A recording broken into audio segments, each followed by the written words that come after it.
mucho de menos. Y seguimos echando de menos el poder disfrutar de todas las oportunidades que el Señor nos ha dado para, como iglesia, disfrutar de la unión en Cristo. Nuestra comunión con Él es una comunión que no depende de cuestiones comunes que tengamos, de gustos propios, de origen familiar, de cuestiones personales, económicas que sean comunes a nosotros. No nos une el trabajo, no nos une el pensamiento político, no nos une nada, solo Cristo. Y un mismo espíritu por el cual hemos sido regenerados y hemos sido incluidos en un solo cuerpo. Y el cuerpo no puede estar cada uno por su lado, ¿verdad? Cada miembro. Y es un gozo, hermano, poder disfrutar de este tiempo juntos. Vamos a orar. Que el Señor bendiga y continúe bendiciendo este tiempo por su palabra.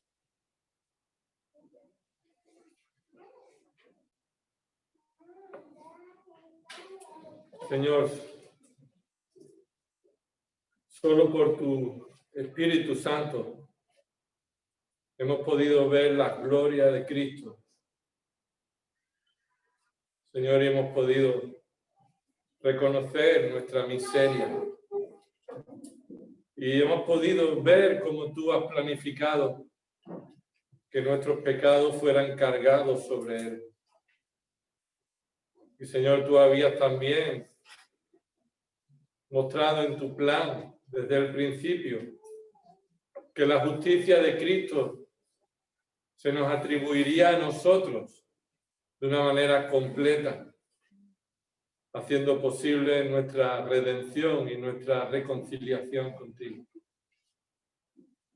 Señor, no estamos aquí porque seamos perfectos, ni pretendemos parecerlo, Señor.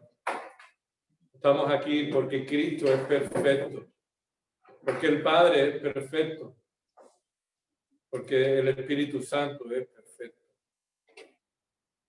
Y, Señor, hemos recibido de tu gracia las bendiciones del único trino Dios, que están aseguradas para nosotros.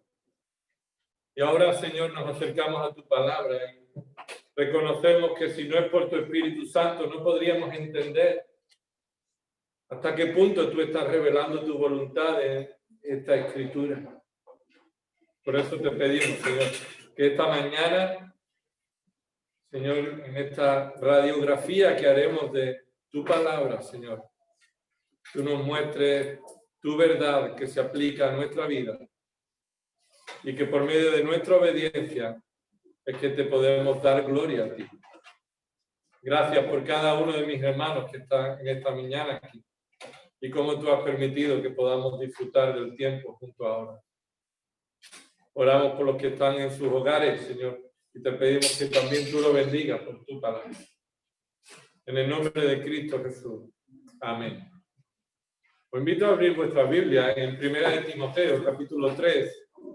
Estamos estudiando del versículo 8 al 13 cómo se identifica un ministerio, un diaconado que glorifica a Dios. ¿Cómo se identifica un diaconado que glorifica a Dios? Y estamos estudiando esta carta en la que sabemos que Pablo dejó allí en Éfeso a Timoteo para que cuidara y corrigiese lo que allí estaba mal. Estaba mostrándose por causa de falsas enseñanzas que afectaban la práctica del creyente. Así que había muchos aspectos en esta iglesia en Éfeso que debían ser corregidos. Y en primer lugar, que se dejara de enseñar la falsa doctrina. De una manera tajante, que Pablo le decía a Timoteo en el capítulo 1, que instruyas a algunos que no enseñen doctrinas extrañas ni presten atención a mitos y genealogías interminables. Versículo 4, lo que da lugar a discusiones inútiles, en vez de hacer avanzar el plan de Dios. Y es que Dios está haciendo avanzar su plan y lo hará por medio de la predicación de su palabra. La iglesia no tiene nada que hacer para hacer avanzar el plan de Dios si no es por medio de la sana doctrina predicada y por tanto la sana doctrina vivida. Y esto es lo que estaba sucediendo en esta iglesia. La iglesia de Éfeso estaba siendo alimentado por basura. Y eso hacía que esta iglesia espiritualmente tuviera un estado de salud precario. Así que no tenían fuerzas para tener una buena conciencia, no tenían fuerza espiritual para tener un discernimiento correcto. Este era el propósito que Pablo le dijo, capítulo 1, versículo 5. El propósito de nuestra instrucción es el amor nacido de un corazón puro, de una buena conciencia, de una fe sincera. Y esto era lo que no había en esta iglesia.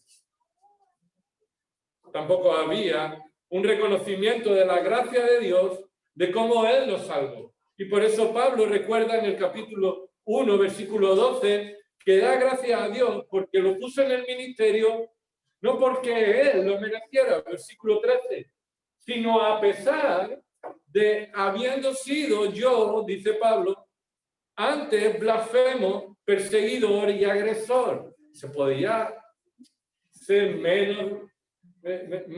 ¿Se podría tener menos derecho para la salvación?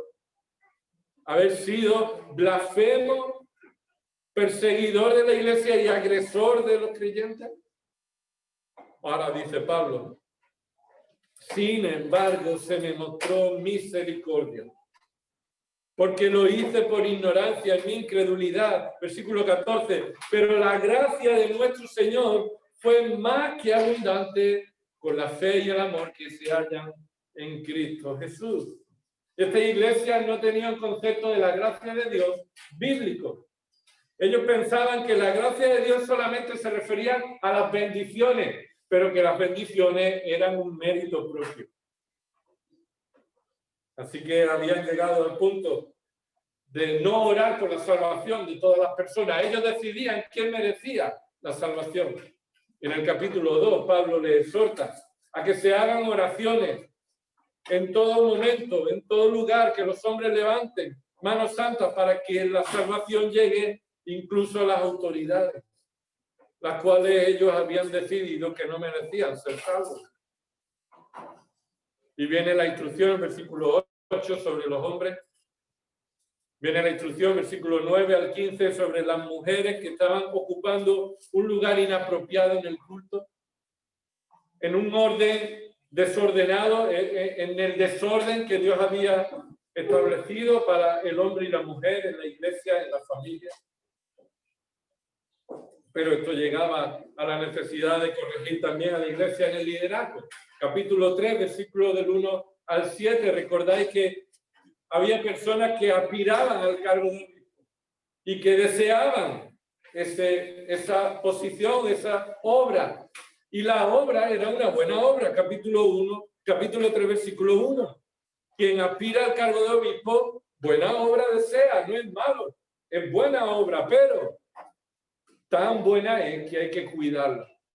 Y por eso dice Pablo, ahí hay ancianos que no deberían ser ancianos. Ahí hay personas que deberían ser quitadas de ancianos. Así que un anciano se caracteriza por estas cualidades espirituales. Y ahora llegamos, el domingo pasado, llegamos al capítulo 3, versículo del 8 al 13. Del 8 al 13.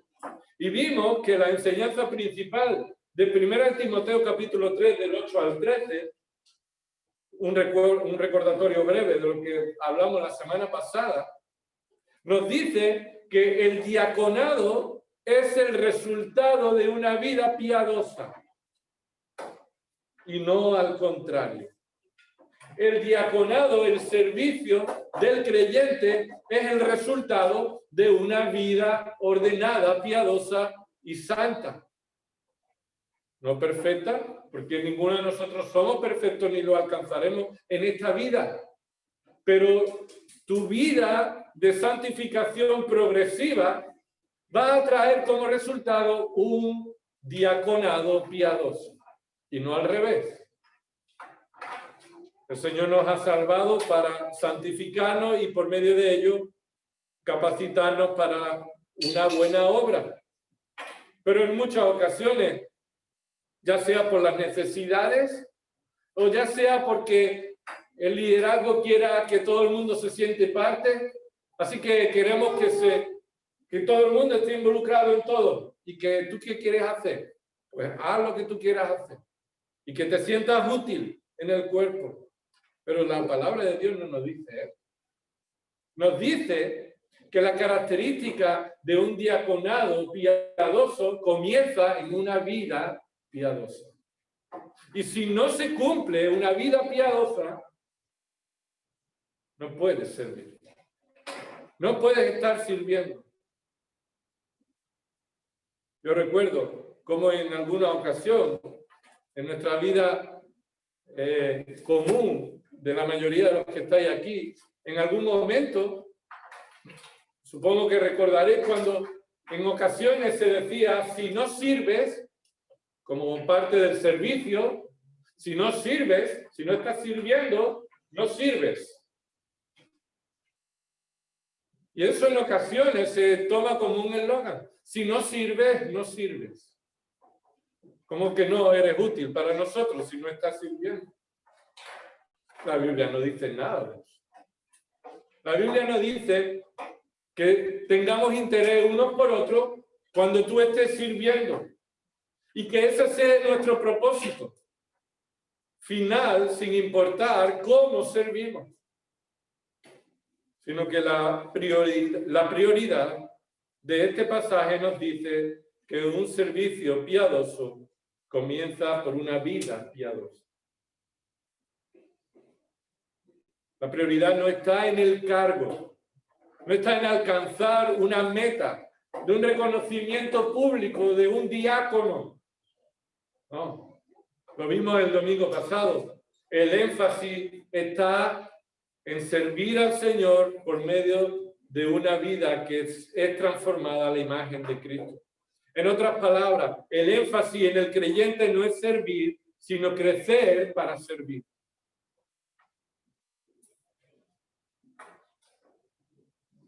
Recordemos que todos los creyentes somos diáconos. Eso fue lo que dijimos el domingo pasado. Espero que esté claro en nuestra mente. Todo creyente es un diácono. Y todos los creyentes hemos sido salvados y estamos siendo santificados para que sirvamos como diáconos piadosos. Y aunque hay un aspecto de reconocimiento público dentro de la iglesia que honran a aquellos que están sirviendo como resultado de una vida piadosa, no es la meta, no es el énfasis del texto. El énfasis está en que todos los creyentes somos llamados a diaconearnos, y recordad que me permitís que acuñe esta palabra, a diaconearnos unos a otros en piedad y en santidad, sin necesidad de ser reconocido públicamente en la iglesia como un diácono. En ocasiones pensamos que entonces los diáconos reconocidos públicamente, los que los ancianos han propuesto como diáconos y la iglesia lo reconoce, esos son los que sirven. Los demás estamos para ser servidos por ellos. Y no es así. Recuerda que Pablo le dice a Tito que debe establecer ancianos en cada ciudad, ¿sí? Pero no le dice nada que debe establecer diáconos, porque no son imprescindibles. Y además, las características que se reclaman y se muestran en 1 Timoteo 3, 8 al 13 para los diáconos, Pablo se lo atribuye a Tito a todos los creyentes. Así que, hermanos, todo creyente es un diácono en la iglesia y debe crecer espiritualmente para desarrollarlo de una manera piadosa. Esta es la única forma de que glorifiquemos a Dios en nuestro servicio. Ahora, en esta mañana vamos a ver 3 características del diaconado. Ocupamos poco tiempo en ocasiones sobre este tema. Y en esta mañana no vamos a explicar versículo por versículo Primera de Timoteo 3, del 8 al 13. Lo estamos tomando, vamos a explicarlo, si Dios quiere, el domingo que viene, pero necesitamos poner la base que en ocasiones nos falta y nos lleva a confusión cuando no profundizamos en la enseñanza bíblica general sobre el diaconado. Así que vamos a hacer una radiografía bíblica sobre este tema, el diaconado. Y os aviso, prepararos, que vamos a coger la moto en esta mañana. Si te vas a perder con los textos bíblicos, será bueno que puedas tomar notas y de todas formas también estará grabado para después repasarlo. Ahora, vamos a ver 3 características del diaconado en esta radiografía. En primer lugar, ¿quién? Esto es fácil. ¿Quién? En segundo lugar, ¿qué? Y en tercer lugar, ¿cómo? Esas son las 3 cosas. Sencillo. ¿Quién? ¿Qué? ¿Y cómo? ¿Quién es diácono? Según la palabra de Dios. ¿Qué hace un diácono? Según la palabra de Dios. ¿Y cómo lo hace? ¿Cómo lo desarrolla? Así que, en primer lugar, estas 3 palabras, estas 3 radiografías que vamos a ver, quién, qué y cómo, están relacionadas con las 3 formas que la palabra diácono se encuentra en el Nuevo Testamento. La palabra diácono aparece de 3 formas, como un sustantivo, quién, como alguien que está diaconeando, aparece también como un verbo, que es lo que hace, una acción realizada por un diácono, y cómo, es decir, las funciones que se llevan a cabo sobre el diaconado. Empecemos con quién. ¿Estáis listos? ¿Tenéis vuestra Biblia abierta delante? En primer lugar, encontramos quiénes son los que se les llama diáconos. ¿Quiénes son?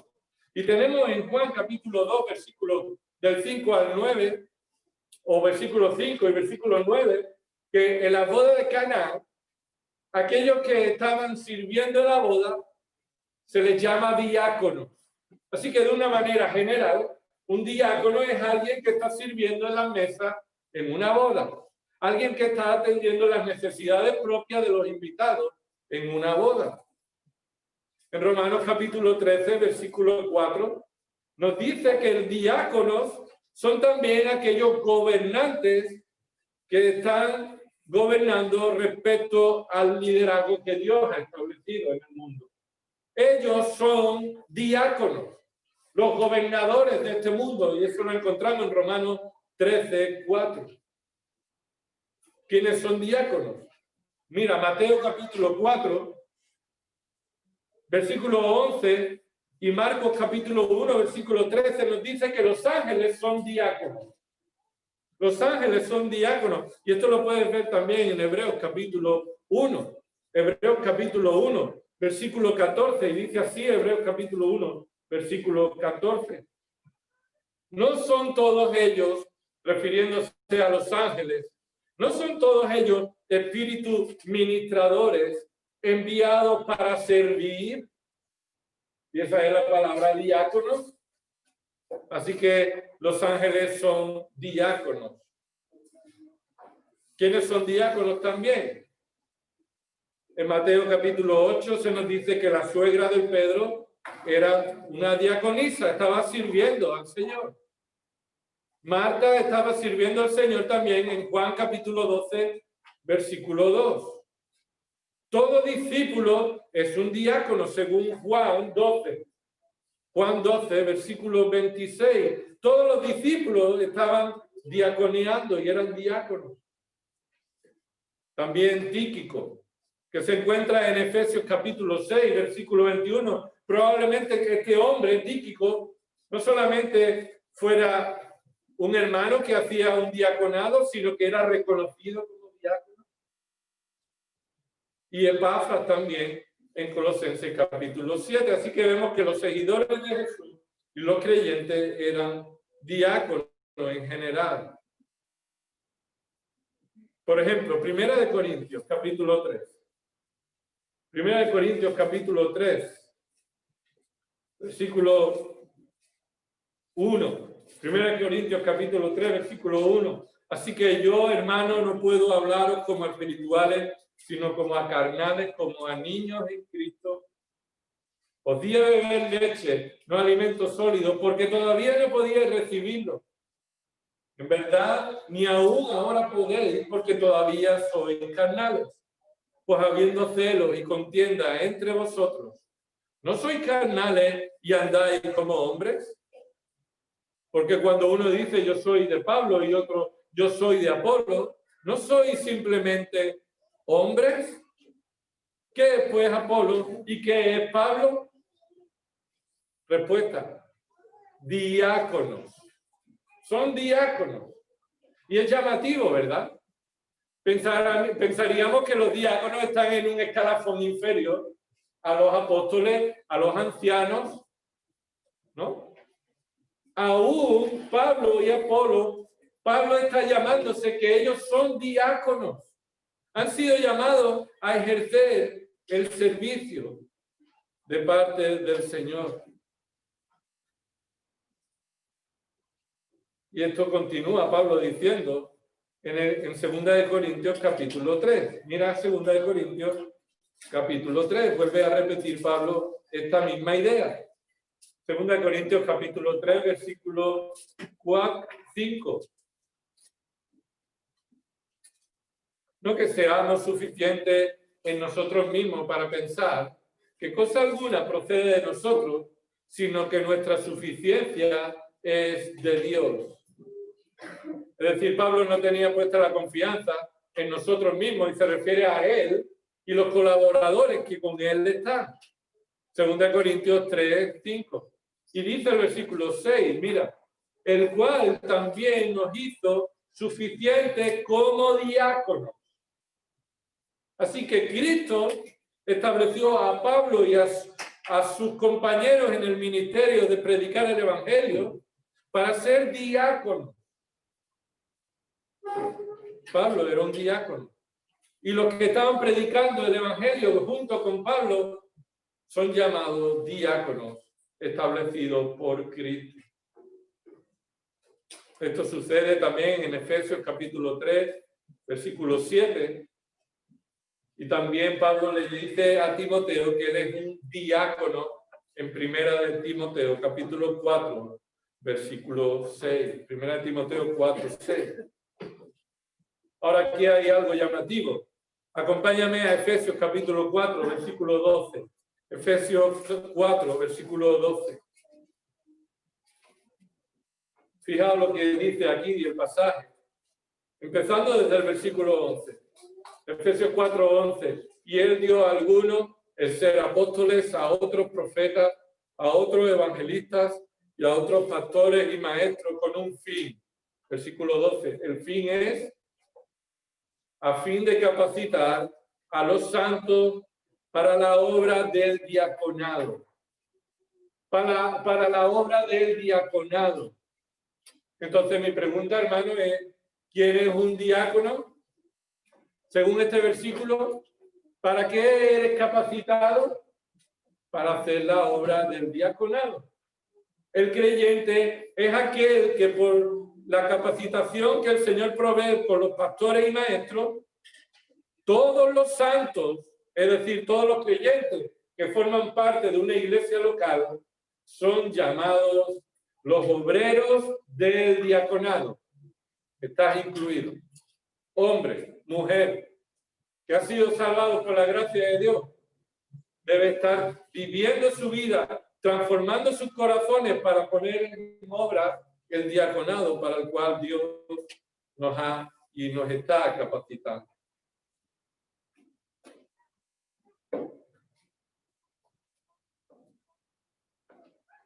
Hechos capítulo 1, versículo 17.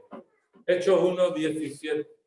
Un texto que nos muestra hasta qué punto Dios en su soberanía, aún para llevar a cabo una obra concreta, Él incluso ha permitido que haya personas que sin ser creyentes, escucha, sin ser creyentes, haber estado por un tiempo involucrado en una obra de diaconado.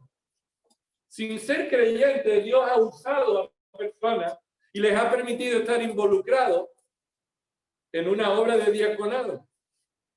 Pero eso no les capacita para ser creyentes. Mira Hechos capítulo 1, versículo 15. Versículo 15 dice, por aquel tiempo, Pedro se puso de pie en medio de los hermanos, esto es después de que Jesús ascienda a los cielos y está en el aposento alto y viene el Espíritu Santo y muestran fruto de que han sido llenos por el Espíritu Santo y ahora están allí en el aposento alto y dice, se puso de pie en medio de los hermanos. Perdón, esto está sucediendo antes de la venida del Espíritu Santo. Versículo 15. Por aquel tiempo Pedro se puso de pie en medio de los hermanos. Un grupo como de 120 personas estaba reunido allí y dijo, hermanos, tenía que cumplirse la escritura en que por boca de David el Espíritu Santo predijo acerca de Judas. Así que ¿de quién está hablando Pedro? Está hablando de Judas. Y observa lo que dice. El que se hizo guía de los que prendieron a Jesús. Versículo 17. Porque era contado entre nosotros y recibió parte en este diaconado. Recibió parte en este diaconado. Ahora, él no era creyente, pero recibió la oportunidad que aún estuviera involucrado en medio, aparentando ser un creyente, pero en realidad era un engañador, era un hijo del diablo.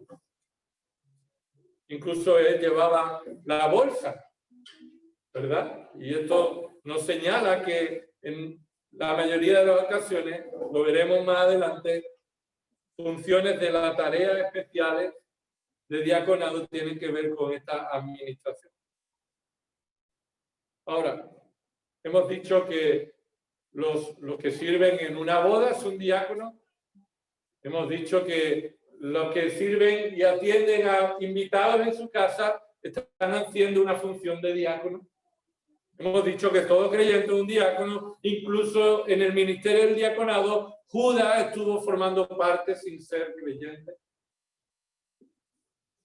Acompáñame a Romanos capítulo 15, versículo 8. Romanos capítulo 15, versículo 8. Versículos 7 y 8. Romanos 15, versículos 7 y 8. Por tanto, aceptaos los unos a los otros, como también Cristo nos aceptó para gloria de Dios. Observa, escucha. Mira tu Biblia. Lo que dice el versículo 8. Pues os digo que Cristo se hizo diácono de la circuncisión para demostrar la verdad de Dios, para confirmar las promesas dadas a los padres. Cristo es llamado diácono. Nuestro Señor Jesucristo, el Rey de Reyes, aquel que merece ser servido, es llamado el diácono. En este contexto se refiere a su función bajo la ley cuando nació, cumpliendo perfectamente la ley. Él se hizo servidor de la circuncisión para demostrar la verdad de Dios, que Él es el verdadero Mesías. Pero Gálatas capítulo 2, versículo 17, observa otro pasaje que nos habla de Cristo como nuestro diácono. Gálatas capítulo 2, versículo 17.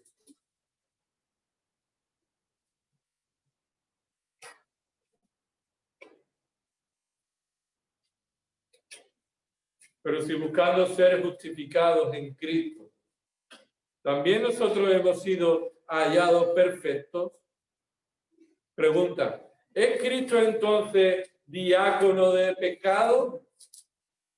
Aquí Pablo lo que está tomando es la idea de que algunos están pensando que si somos justificados solamente por la obra de Cristo, entonces esto significa que Cristo no puede justificarnos porque Él es un ministro de pecado.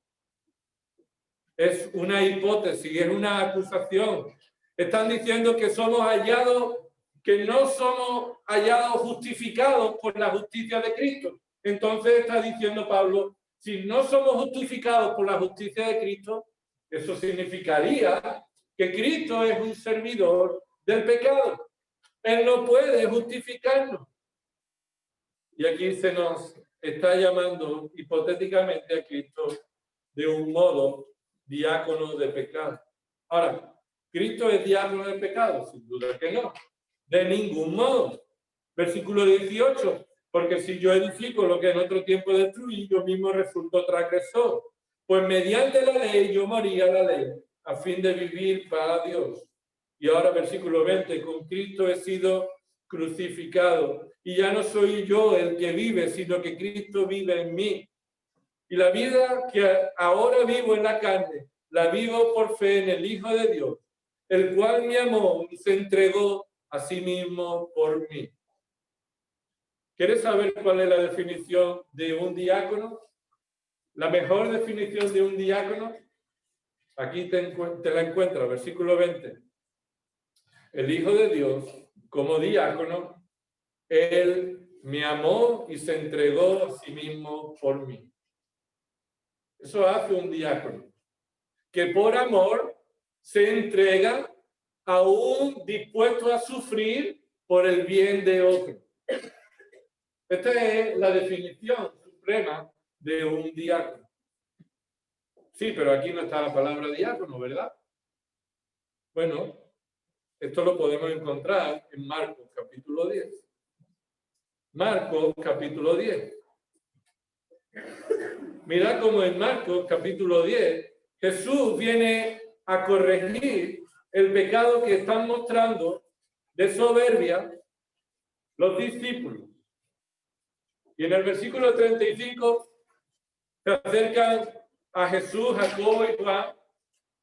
Sabemos por otros escritos de los evangelios, Mateo capítulo 20, que se acercó la madre de ellos también. Y se acercaron para pedirle que uno esté en el reino de Cristo, uno esté a su izquierda y otro a su derecha. Así que ellos querían una posición preeminente entre los hermanos. Había 12 apóstoles, pero aquí había dos que querían repuntar. Querían hacer, de algún modo, llegar por la puerta de atrás para tener una posición por encima de los otros dos. Y esto no solamente era problema de esto. Esto no solamente era problema de ellos. Mirad lo que dice versículo 41. Y al oír esto, es decir, esto que estaban pidiendo, y Jesús le dice, mira, no me corresponde a mí, sino a mi Padre. Al oír esto, los 10 comenzaron a indignarse contra Jacobo y Juan. ¿Por qué? Se indignaban porque todos compartían la misma aspiración. Todos querían ocupar un lugar superior a los demás. Así que ahora viene la asignatura clave. La conclusión de esta enseñanza contra la soberbia de nuestra aspiración. Versículo 42. Y llamándolo junto a sí, Jesús les dijo, sabéis que los que son reconocidos como gobernantes de los gentiles se enseñorean de ellos y que sus grandes ejercen autoridad sobre ellos. ¿Sabéis que esto es lo que sucede? Que quien llega a una posición alta en el mundo, lo llega por medio de pisotear a otros, ¿verdad? Y cuando llegan ahí, continúan esperando que los demás hagan lo que ellos piden. Y esto también sucede con lo que ellos ponen como autoridad hacia abajo. Versículo 43. Pero, y subraya esa palabra, porque lo que Jesús está mostrando es que la iglesia, los creyentes, son completamente diferentes al resto del mundo. Lo que el mundo hace es lo contrario, es lo que en la iglesia debe suceder. Versículo 43. Pero entre vosotros, y esto es exclusivo, entre los creyentes, No es así. Y observa, no es. Es un verbo presente, continuo. No es que no será cuando la iglesia sea, sino que nunca ha sido así. Nunca ha sido así, que el que quiera hacerse el mayor tenga que dominar y buscar un control y esperar que los demás le sirvan a él. Entre vosotros no es así. Entonces, ¿cómo es? Sino que cualquiera de vosotros. Este cualquiera de vosotros es todos nosotros. Que desee llegar a ser grande. Es decir, que tenga alguna aspiración. El único camino que tiene es el siguiente. Será vuestro servidor. Es decir, el que sea vuestro servidor será considerado por mi Padre y por el resto de mis hermanos el que es más grande entre vosotros. Versículo 44. Y cualquiera de vosotros que desee ser primero será siervo de todos. Observa, versículo 43, esa última palabra, vuestro servidor, vuestro diácono. Vuestro diácono. Esa palabra diácono está utilizada en paralelo con versículo 44, la palabra que se traduce ahí como siervo de todo. Esa palabra siervo de todo en el versículo 44 es doulo, es decir, esclavo. ¿Qué significa esto? Jesús lo que está utilizando son dos palabras sinónimas para decirnos que es la misma realidad, pero con aspectos diferentes. Un diácono es un doulo, es un esclavo. Pero la palabra diácono y doulo tienen aspectos diferentes. Un doulo tiene que ver y enfatiza cómo nosotros, como creyentes, nos relacionamos con el Señor, nuestro amo. El Señor, nuestro amo. Así que el creyente debe considerarse un esclavo de nuestro amo, el Señor. Ahora, este mismo creyente que se considera delante de Dios como el esclavo, este mismo creyente tiene una relación con su semejante como un diácono. Y enfatiza la misma idea en la que está mostrando que se está poniendo a los pies de los demás para servirles, en su relación con sus semejantes, para el servicio de los demás, en lugar para el interés propio. Mira, versículo 45. Aquí viene la clave. ¿Por qué esto debe ser así?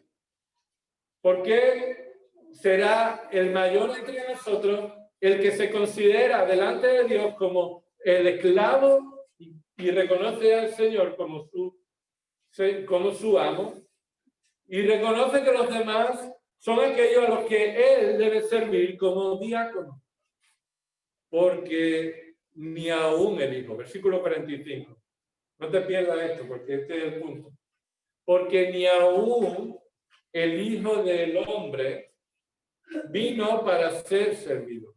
Esa palabra, ni aún, lo que está diciendo es que él, siendo el único que tiene derecho para reclamar ser servido, él que es el único que puede decir, sírveme, y no estará diciendo nada orgulloso, ni aún él, teniendo el derecho, vino para ser servido. Esta palabra es nuestra palabra diácono. Él no vino para ser servido, aún teniendo derecho. Lo que está diciendo, cuanto más tú. Lo que está llamándote la atención es decir, cuanto más tú. Y Pablo está hablando a estos discípulos que estaban pretendiendo tener un lugar semejante al del maestro.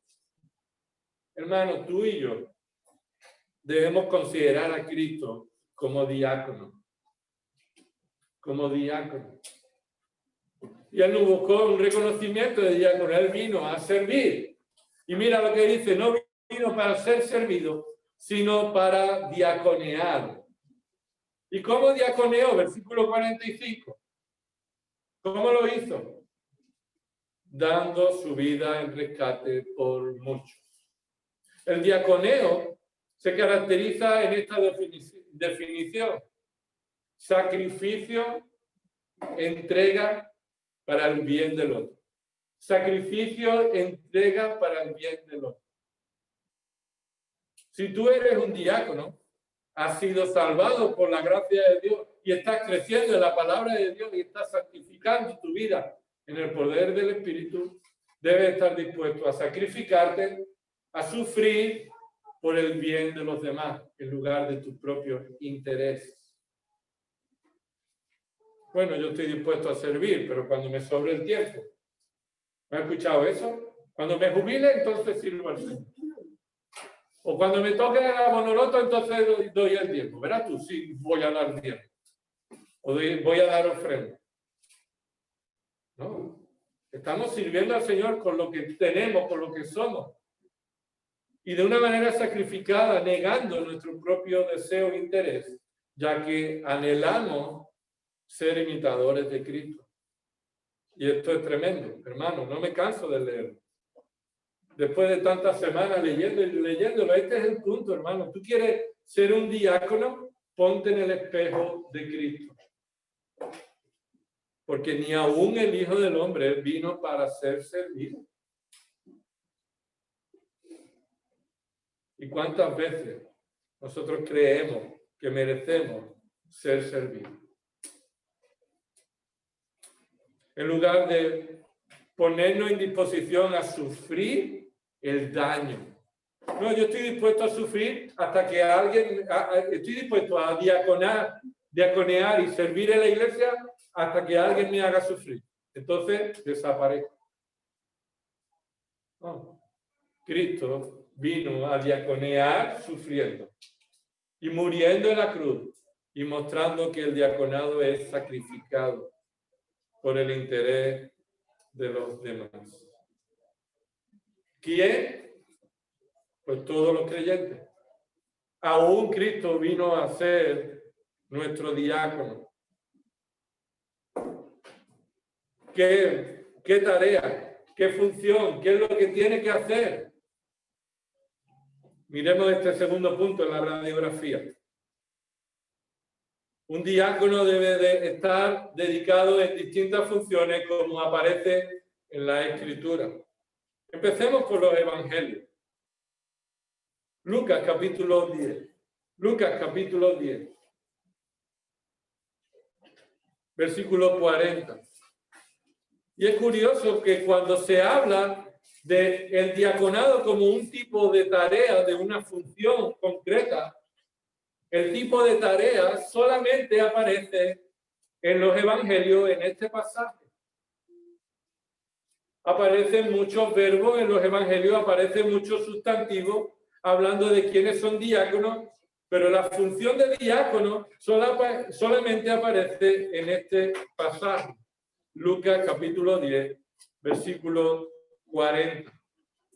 Dice así: pero Marta se preocupaba con todos los preparativos y acercándose a él, le dijo: Señor, ¿no te importa que mi hermana me deje diaconear sola?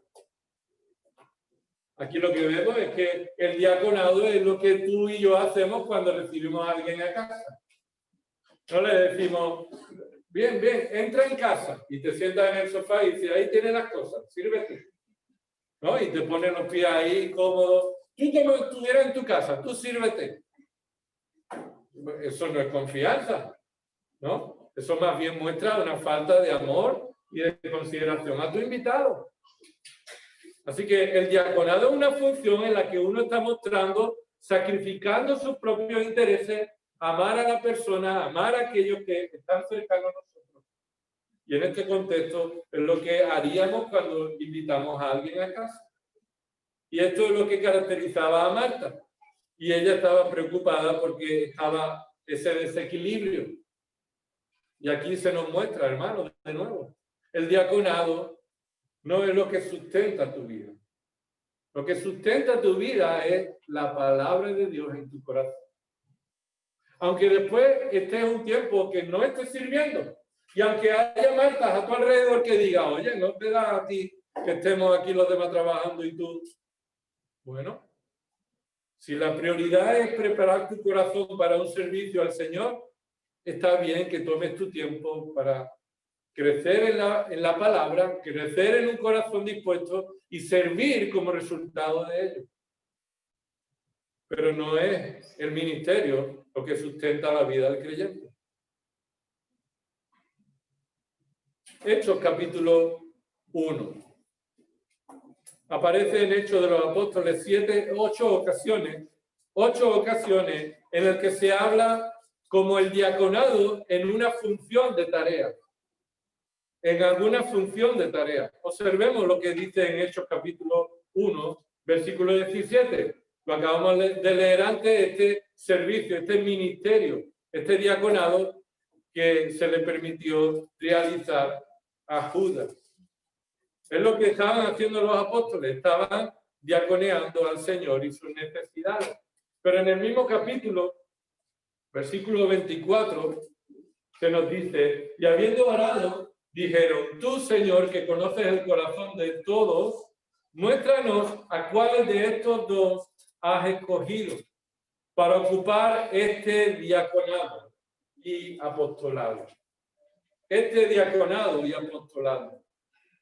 Lo que estamos viendo aquí es que Matías ocupa el lugar de Judas para realizar la tarea no de un apóstol, sino de un apóstol diácono.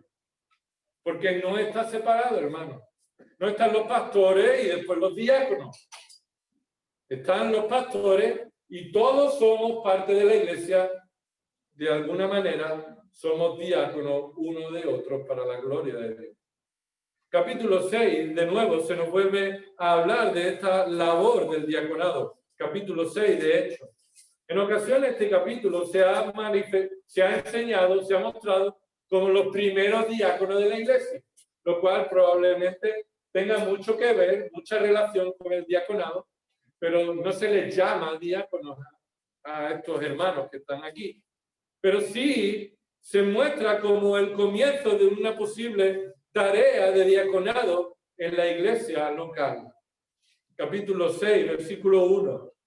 Mira lo que dice ahí el versículo 1 del capítulo 6. Por aquellos días, al multiplicarse el número de los discípulos, surgió una queja de parte de los judíos helenistas en contra de los judíos nativos, porque sus viudas, es decir, las viudas de los judíos helenistas, eran desatendidas en la distribución diaria de los alimentos. Así que lo que aquí está sucediendo es que eran viudas que ya no tenían mujeres, maridos, no tenían hijos, y tenían que ser atendidos y cuidados por la congregación. Tenían la congregación que está repartiendo para las necesidades. Pero aquí hay un problema, y es que algunas viudas están siendo desatendidas para ser atendidas a otras viudas. Y había ahí una distinción. Versículo 2, entonces los 12 convocaron a la congregación de los discípulos y dijeron, no es conveniente que nosotros descuidemos la palabra de Dios para servir mesas. No es conveniente que nosotros descuidemos la palabra de Dios para servir mesas. Esa servir mesas no es solamente ser un camarero. Es lo que hacían también en una boda, estaban administrando cómo repartir los bienes, los alimentos para que haya para todos en una misma boda. Así que no es solamente una función de servir mesas. Versículo 3, por tanto, hermanos, escoged entre vosotros 7 hombres de buena reputación, llenos del Espíritu Santo y de sabiduría, a quienes podamos entregar esta tarea. Y nosotros nos entregaremos a la oración y al ministerio de la palabra. Esta es la prioridad del pastorado, la oración y el ministerio de la palabra. Y hay otros hermanos que puedan estar haciendo funciones para atender las necesidades del resto de los hermanos. Versículo 5. Dice así, versículo 5. Lo propuesto tuvo la aprobación de toda la congregación y escogieron a Esteban, un hombre lleno de fe y del Espíritu Santo, y a Felipe, a Prócoro, a Nicanor, a Timón, a Parmenas y a Nicolás, un proselito de Antioquía, a los cuales presentaron ante los apóstoles y después de orar pusieron sus manos sobre ellos y la palabra de Dios crecía y el número de los discípulos se multiplicaba en gran manera en Jerusalén y muchos de los sacerdotes obedecían a la fe. Aquí en este comienzo de la iglesia surge una necesidad que debe ser atendida. Y son los ancianos los que dicen, esto afecta a nuestra prioridad de ministerio. Así que hay hermanos entre vosotros que pueden ser escogidos para llevar a cabo esta labor, pero esta es una labor puntual para poner en orden y establecer un criterio de cómo realizar esta tarea. Ahora dice el versículo 4, observa. Nos entregaremos a la oración y ¿a qué? ¿Cuál es el diaconado en este pasaje? Pues todos diríamos, bueno, servir la mesa es el diaconado del pasaje, ¿verdad? Versículo 4, el diaconado de la palabra es también la labor de los pastores. El diaconado de la palabra es lo que dice el original. Así que el diaconado tenemos que quitarlo de nuestra mente, que sea algo que deban hacer hermanos que no tienen nada que ver con enseñar la palabra. Porque enseñar la palabra es un diaconado. Es también una función de diaconado. Así que estamos sirviendo al Señor no solamente por medio de cuestiones prácticas, como podría decirse, los diáconos para servir mesa, sino que también el ministerio de la palabra se considera un ministerio, un diaconado de la palabra.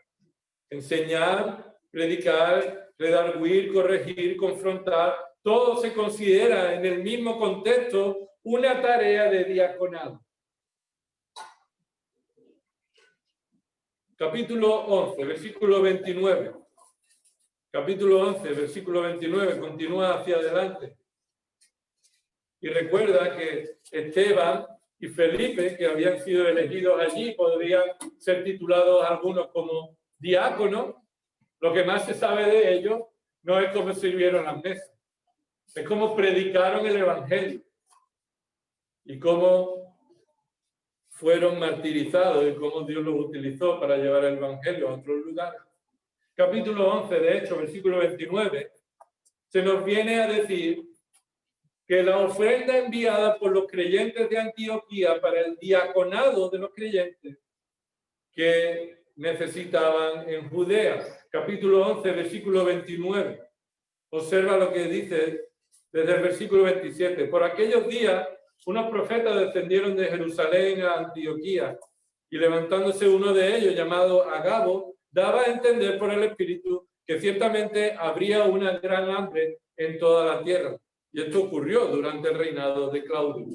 Los discípulos, conforme a lo que cada uno tenía, observa, los discípulos, conforme a lo que cada uno tenía, y esto es proporción, conforme a lo que cada uno tenía, es decir, no poníamos todo lo mismo, sino que si tú tienes poco, pondrás conforme a lo que tú tengas. Si tú tienes mucho, pondrás conforme a lo que tú tengas.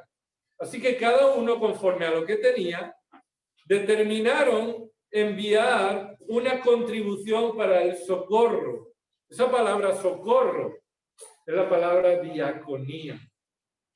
La palabra diaconía, que aquí en este contexto se nos está mostrando una función, un ejercicio de un ministerio para suplir las necesidades físicas, materiales, económicas de los creyentes en otros lugares. Capítulo 12, versículo 25. Así que empezaban a recoger esa ofrenda. Capítulo 12, versículo 25. Y Bernabé y Saulo regresaron de Jerusalén después de haber cumplido su misión. Esta palabra de haber cumplido su misión tiene que ver su diaconado. ¿Y cuál era su función? La de llevar la ofrenda para las necesidades de los creyentes en Jerusalén.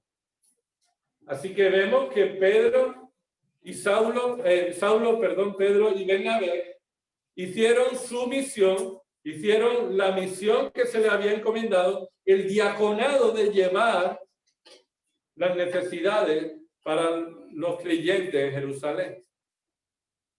Hermanos, a partir de aquí vamos a estar viendo cómo el diaconado se relaciona con el ministerio de la palabra, de la predicación, pero también el diaconado se va a ver como el ministerio de atender las necesidades materiales de los creyentes. El diaconado, a partir de aquí vamos a ver cómo está tomando un lugar en la iglesia en el que se está mostrando cómo están atendiendo de las necesidades materiales de los creyentes de una iglesia local o de aquellas iglesias en otros lugares que lo necesitan. Capítulo 20, versículo 24. Se nos dice aquí cómo Pablo, la predicación de la palabra en la congregación, volvemos a repetir, se considera como diaconado. Y esto debe cambiar de nuestra mente. Nuestra mente solamente se ha quedado con el hecho de que el diaconado es algo material y lo espiritual lo hacen los pastores. Pero no, lo espiritual, la predicación, la enseñanza de la palabra, la edificación espiritual de los creyentes se denomina un diaconado. Versículo 24. Pero en ninguna manera estimo mi vida como valiosa para mí mismo. Esto es otra vez el detalle que imita a Cristo. Tú para hacer un diaconado no debes tener, no puedes valorar tu vida por encima de la de los demás. Tú no puedes valorar tu vida por encima de la de los demás. Pablo observa lo que dice aquí. En ninguna manera estimo mi vida como valiosa para mí mismo. Lo que está diciendo es que yo pongo como mayor valor que mi vida, la vida de los demás. Eso es un diácono. Aquel que pone la vida de los demás como más valiosa que tu propia vida. Como Cristo nos diaconeó a nosotros, entregándose en la cruz. Y mira lo que continúa diciendo. A fin de poder terminar mi carrera y el diaconado que recibí del Señor. ¿Cuál es el diaconado que recibió Pablo del Señor? ¿Solamente llevar ofrenda a los necesitados en Jerusalén? No, mira lo que continúa diciendo. Para dar testimonio solemnemente del Evangelio de la gracia de Dios. Así que, ¿qué es un diaconado? ¿Qué función tiene? No son las cosas de mantenimiento del local. Los que pintan, los que arreglan, los que hacen cuestiones económicas, los que... Todo lo demás que sea diferente a lo espiritual, de nuevo, tenemos que decir que todo es espiritual porque viene de un corazón controlado por el Espíritu. Pero aquellas materiales son las que se dicen, no, el diaconado son las cosas materiales. ¿Verdad o no? Pues no, la palabra de Dios no nos dice eso. Nos dice que sí hay funciones relacionadas con un diaconado, pero que incluido en el diaconado está la predicación del Evangelio. Y ha sido un diaconado recibido por la gracia de Dios. Observa que dice ahí, el Evangelio de la gracia de Dios, esto recibí del Señor. Lo recibí del Señor. Es el Señor quien nos da el diaconado para cumplirlo en dependencia suya. Y esto se vuelve a repetir, capítulo 21, versículo 19. Capítulo 21, versículo 19. Y después de saludarlos, comenzó a referirles una por una las cosas que Dios había hecho entre los gentiles mediante su diaconado. Y lo que Pablo estaba aquí haciendo referencia tenía que ver con la predicación del Evangelio, por medio de llevar el Evangelio a otros lugares para la gloria de Dios. Dice el versículo 20. Y ellos cuando lo oyeron glorificaban a Dios y le dijeron, hermanos, ya ves cuántos miles hay entre los judíos que han creído y todos son celosos de la ley. Y se les ha contado acerca de ti que enseñas a todos los judíos entre los gentiles que se aparten de Moisés, diciéndoles que no circunciden a sus hijos ni observen las tradiciones. Así que el ministerio de la palabra, hermano, no queda fuera del diaconado.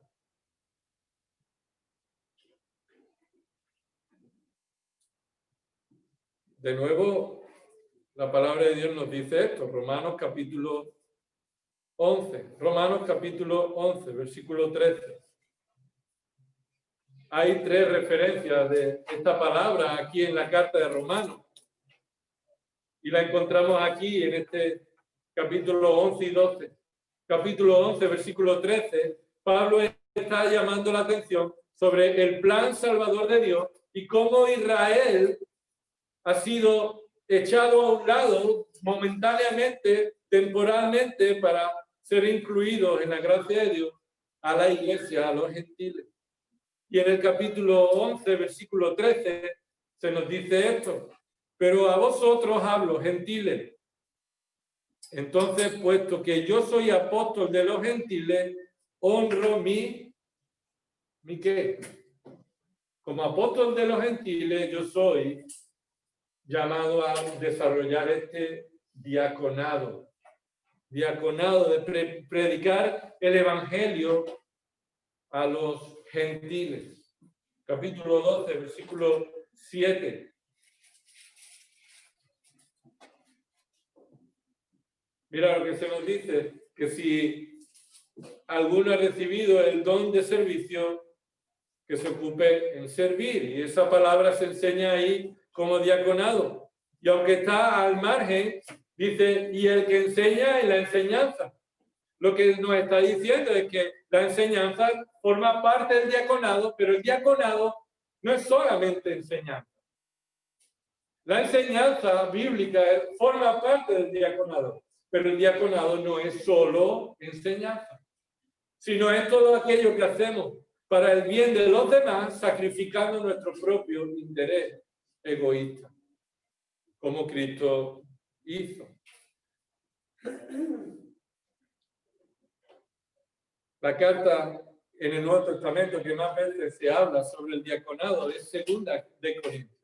Acompañadme a Segunda de Corintios por un momento, porque esta es la carta que más se utiliza esta palabra diaconado. Y en la carta de Segunda de Corintios tiene una peculiaridad, y es que Pablo le escribe a los corintios para consolarlos después de haberse arrepentido por lo que hicieron de habladuría contra Pablo.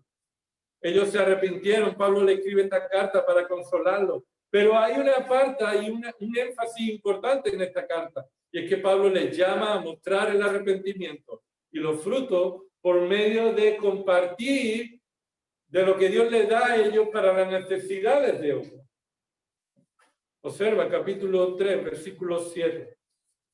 Y si el diaconado de muerte, grabado con letra de piedra, fue con gloria, de tal manera que los hijos de Israel no podían fijar la vista en el rostro de Moisés por causa de la gloria de su rostro que se desvanecía, ¿cómo no será aún con más gloria el diaconado del Espíritu? Porque si el diaconado, el diaconado de condenación tiene gloria, mucho más abunda en gloria el diaconado de justicia. Observa que aquí hay dos diaconados contrapuestos, mostrados. Están los que sirven al pecado, los que sirven al mal, a la muerte, a la condenación, y los que sirven al Espíritu, los que sirven a la justicia. Lo que se está mostrando aquí es que por medio del Evangelio ha recibido la capacidad de servir en las obras de justicia que Dios te ha llamado a cumplir. Recuerda que no somos salvos por obra, pero somos salvos para cumplir obras de justicia que Dios preparó de antemano. Y todas están incluidas en la vida del creyente. Todas son diaconado de justicia. Pero mira en el capítulo 4, cómo continúa Pablo diciendo que por tanto, puesto que tenemos este diaconado, y este diaconado lo hemos recibido del Señor, según hemos recibido misericordia, no desfallecemos. Aquí lo que Pablo está diciendo es que el diaconado de Cristo que hemos recibido es un mandato que demanda no desfallecer en la tarea. Demanda no desfallecer en las exigencias que el Señor nos da, porque daremos cuentas a Él. No daremos cuenta a los demás, sino cuenta al Señor. Versículo 2. Sino que hemos renunciado a lo oculto y vergonzoso, no andando con astucia, ni adulterando la palabra de Dios, sino que mediante la manifestación de la verdad nos recomendamos a la conciencia de todo hombre en presencia de Dios. Es decir, es delante de Dios que yo voy a dar cuenta y tú vas a dar cuenta. Pero no de si has estado sirviendo o no, sino de cómo has estado sirviendo. No de si has estado involucrado o no en los ministerios de la iglesia, sino de dónde ha surgido ese ministerio, como fruto de la obra de Dios en tu corazón o como fruto de la obra del pecado en tu corazón. De querer recibir gloria propia, de querer recibir el reconocimiento de los creyentes, de los que tú quieres recibir el aplauso, pues delante del Señor tendrás que responder. Versículo 3. Y si todavía nuestro evangelio está velado, para los que se pierden, está velado, en los cuales el Dios de este mundo ha cegado el entendimiento de los incrédulos para que no vean el resplandor del evangelio de la gloria de Cristo, que es la imagen de Dios. Porque no nos predicamos a nosotros mismos. Porque nuestra tarea es un diaconado de predicar a Cristo. Y predicamos a Cristo Jesús como Señor. Recuerda, palabra diaconado y doulo, esclavo, están relacionados y reconocemos a Cristo como Señor. Y nos servimos unos a otros como diáconos unos de otros. Capítulo 5, versículo 18. Mira lo que se continúa diciendo aquí. Este ministerio de predicar el evangelio, el ministerio de la reconciliación, es el diaconado de la reconciliación. Todos estamos llamados a ser diáconos del evangelio de la reconciliación. Capítulo 6, versículo 3. Estamos andando de una manera adecuada, no dando motivo de tropiezo para que el diaconado no sea desacreditado. ¿Qué quiere decir esto, hermano? Que el diaconado, servir a la predicación del evangelio de una manera piadosa, va a traer gloria a Dios, ¿sí? Cuando tu vida está siendo transformada por la palabra, estás creciendo, confiesas tus pecados, estás creciendo en obediencia al Señor. Tu ministerio, tu servicio, el humillarte para servir a los demás como Cristo lo hizo, eso trae gloria a Dios. Pero Pablo también está diciendo que cuando nosotros no estamos movidos por el Espíritu, sino por nuestra carne, que busca su propia promoción, su propia gloria, entonces estamos dando motivo de tropiezo y el diaconado del ministerio del Evangelio queda desacreditado.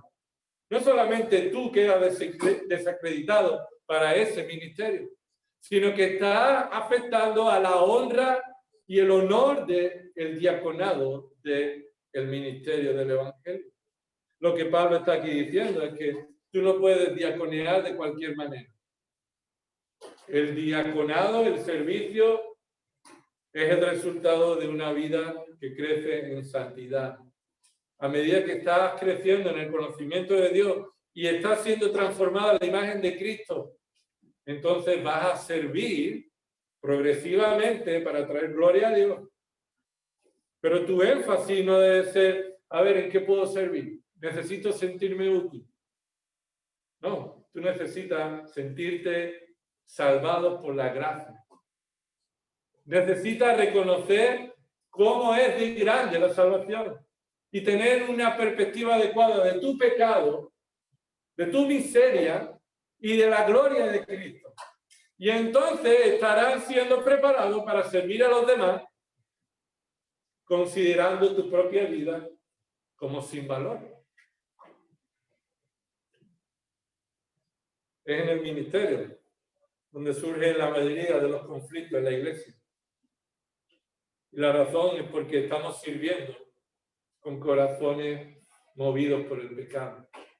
Estamos sirviendo no de una manera piadosa.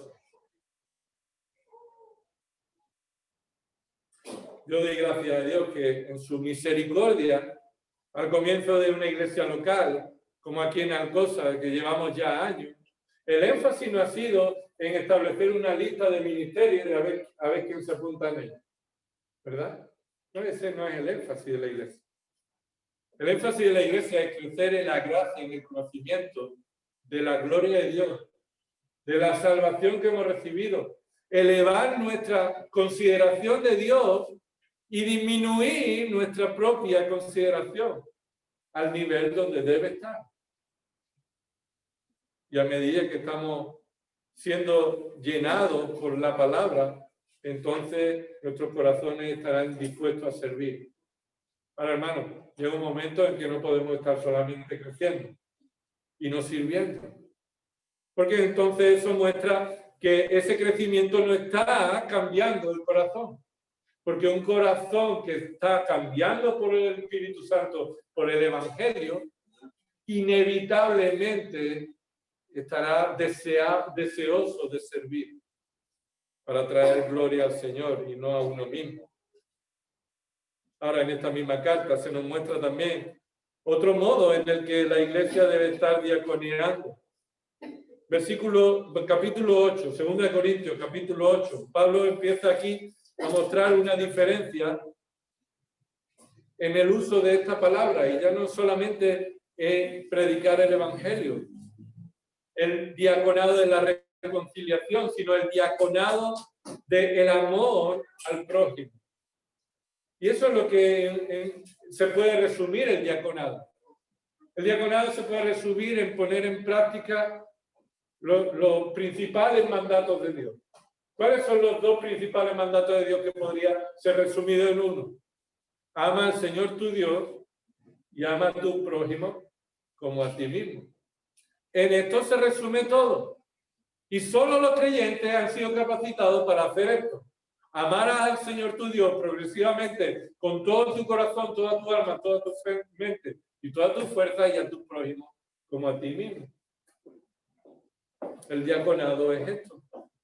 Amar al Señor, obedeciendo en el Evangelio, y amar a tu prójimo, cumpliendo y cubriendo sus necesidades. Capítulo 8, versículo 1. Ahora, hermanos, os damos a conocer la gracia de Dios que ha sido dada en las iglesias de Macedonia. ¿Cómo que ahora os damos a conocer la gracia de Dios? ¿A qué se refiere? ¿A la salvación de los macedonios?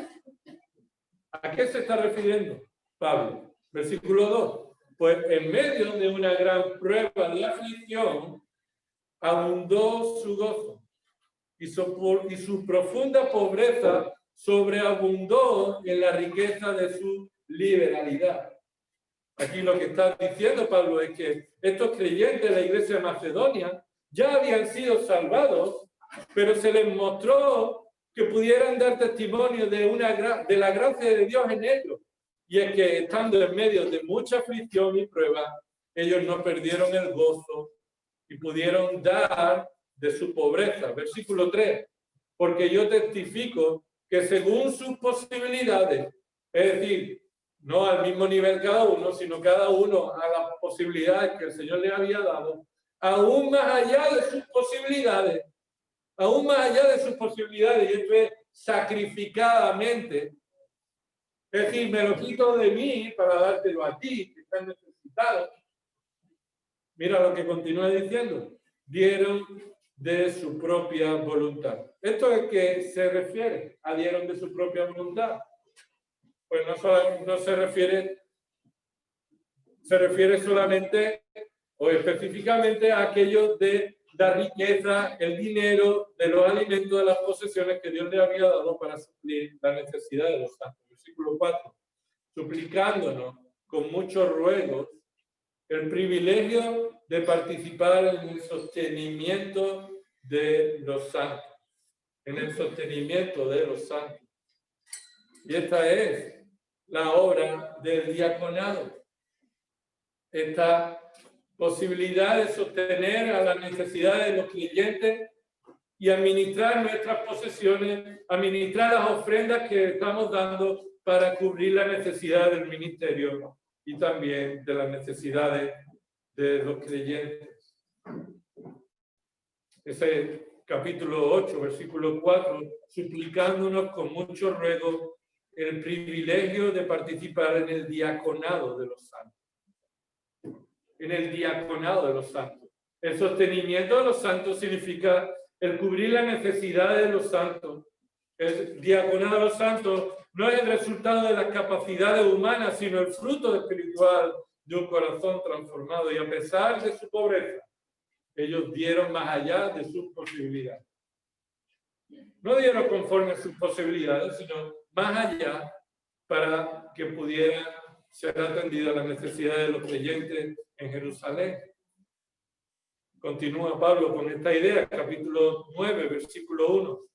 Porque me es por demás escribir acerca de este diaconado a los santos, pues conozco vuestra buena disposición, de la que me glorío por vosotros ante los macedonios. Es decir, que Acaya ha estado preparada desde el año pasado y vuestro celo ha sido estimulado a la mayoría de ellos. Es decir, estaban recogiendo ofrendas no de manera espontánea, sino motivadas diciendo, vamos a recoger las ofrendas para las necesidades. Y este es el diaconado a los santos. Cubrir las necesidades de los hermanos. En el capítulo 9, versículo 12, continúa esta idea. Porque el diaconado de este servicio, es decir, perdón, la administración de este diaconado no solo suple con plenitud lo que falta a los santos, sino que también sobreabunda a través de muchas acciones de gracia a Dios. Lo que está diciendo es que esto no solamente cubre la necesidad del que tiene hambre, sino que hace que otros den gloria a Dios cuando ven el testimonio del diaconado en una iglesia.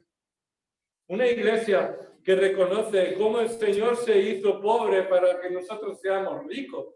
Y esto es espiritualmente, pero también el Señor nos provee de nuestras necesidades. No es para que uno se gaste un dineral en antojos, sino para que podamos estar compartiendo con las necesidades de los creyentes. Y continúa el versículo 13. Por la prueba dada por esta ministración, es decir, por este diaconado, la glorificarán a Dios por vuestra obediencia a vuestra confesión del Evangelio de Cristo y por la liberalidad de vuestra contribución para ellos y para todos, mientras que también ellos, mediante la oración a vuestro favor, demuestran su anhelo por vosotros debido a la abundante gracia de Dios en vosotros. Así que, hermanos, el diaconado tiene que ver con cómo tú estás administrando lo que el Señor te da para suplir la necesidad de los que te rodean. Y esto en ocasiones es para corregir a la iglesia, pero en otras ocasiones es para alabar al Señor por medio de una iglesia que administra lo que el Señor les da. El viernes orábamos dando gracias a Dios por las ofrendas, como el Señor levanta y hace crecer las ofrendas. Y no es nuestro interés ese, pero muestra un fruto que trae gloria a Dios cuando la iglesia, más allá de sus posibilidades, está sirviendo a los demás.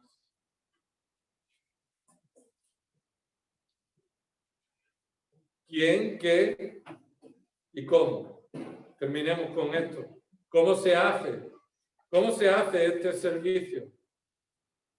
Este servicio se hace en la muestra de un trabajo sacrificado. De nuevo, volvemos a decirlo. El diácono, es decir, todos los creyentes como diáconos debemos estar sacrificándonos, disponiéndonos a servir a los demás en lugar de ser servidos. Mirad el capítulo aquí que estamos en 2 Corintios, en el capítulo 8, versículo 19. Capítulo 8, versículo 19.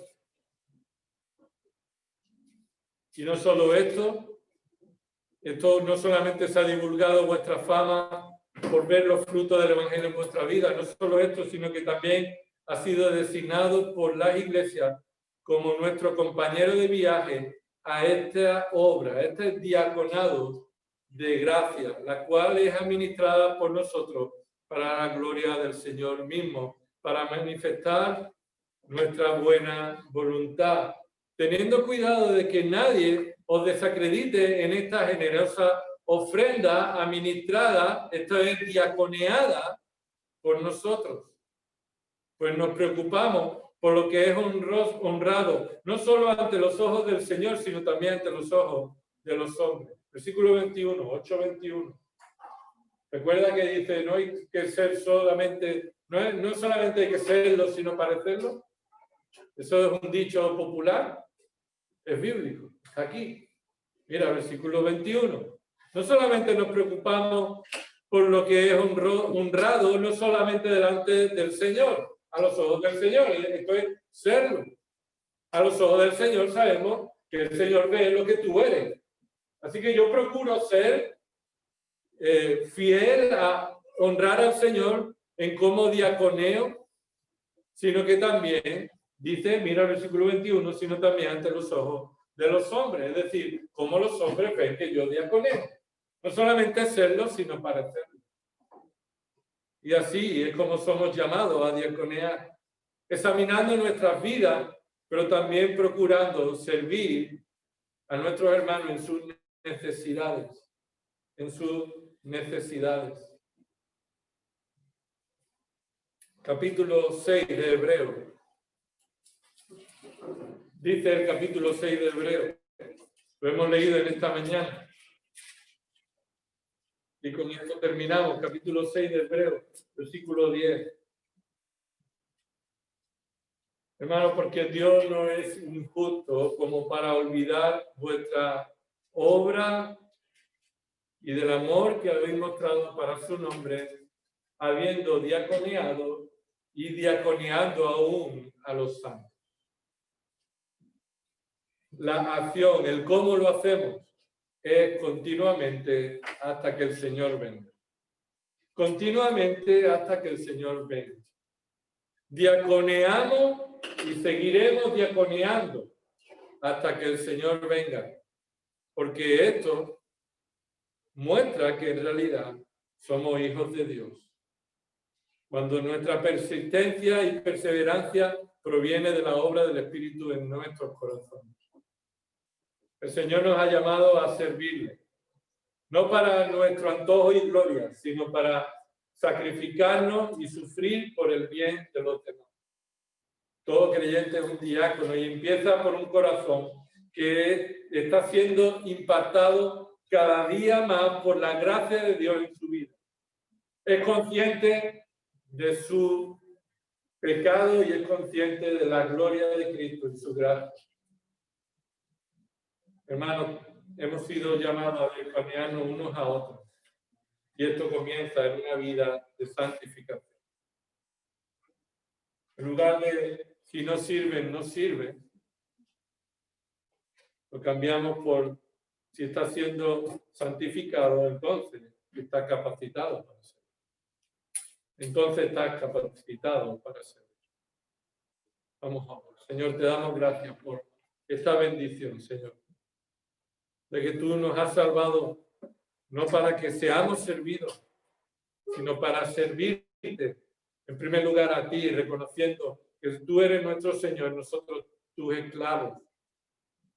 Pero también, Señor, para considerar que nuestros hermanos, Señor, son aquellos a los que tenemos que estar sirviendo sacrificadamente.